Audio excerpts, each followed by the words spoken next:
بسم الله الرحمن الرحيم.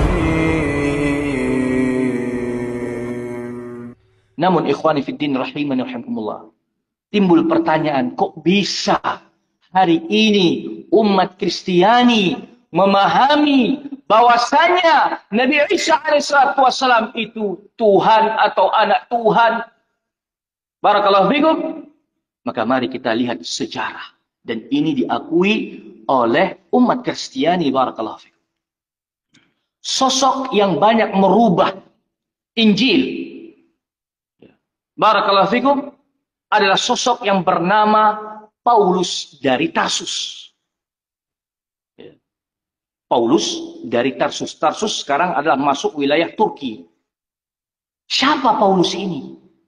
Paulus adalah seorang Yahudi dari kabilah atau dari suku Bunyamin, yang dulu dia tidak pernah bertemu dengan Nabi Isa alaihissalatu wassalam. Tidak pernah bertemu dengan Nabi Isa alaihissalatu wassalam. Bahkan di masa hidupnya diawali kebencian yang sangat terhadap pengikut Nabi Isa alaihissalatu wassalam.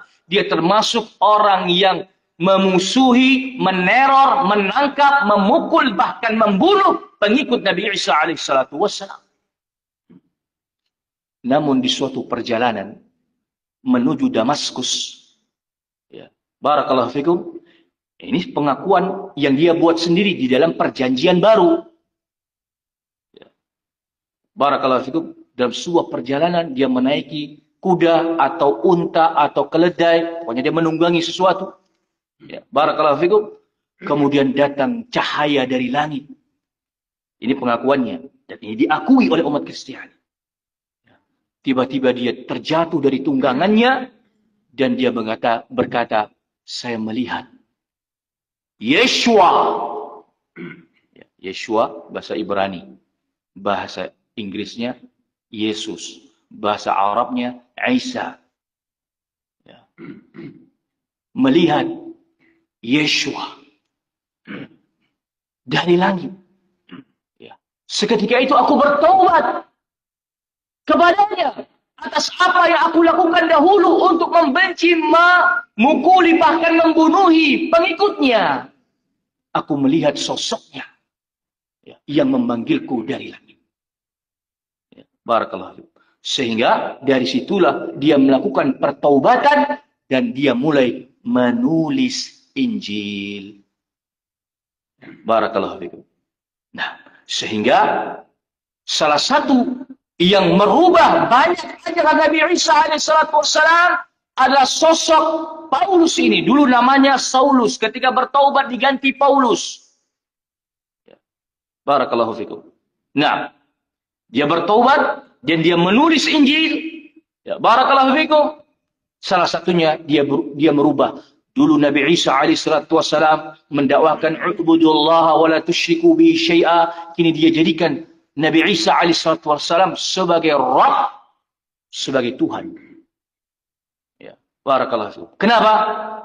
Kalau dari sisi ilmu sanad jelas. Kalau dia tidak menjadikan Nabi Isa alaihissalatu wassalam sebagai Tuhan, maka siapalah dia? Bertemu Nabi Isa juga tidak. Kedudukannya mungkin kalau kita bahasakan jauh di bawah tabi'in. Jadi dia langsung ambil jalan pintas, dia jadikan bahwa Nabi Isa alaihissalatu wassalam adalah sebagai Tuhan atau anak Tuhan, sehingga dia pun diangkat menjadi Rasul.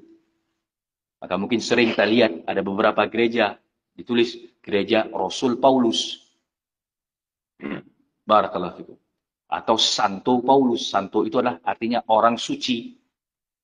Sama kedudukannya dengan Rasul. Barakallahu fikum. Sehingga dialah yang menerima wahyu dari Yeshua, dari Nabi Isa alaihissalatu wassalam yang dijadikan sebagai rahmat. Barakallahu fikum. Sehingga dia tulis. Banyak di perjanjian baru tulisan, dan mayoritas tulisan daripada Paulus ini. Barakallahu fikum. Dia merubah ajaran tauhid kepada ajaran khurafa.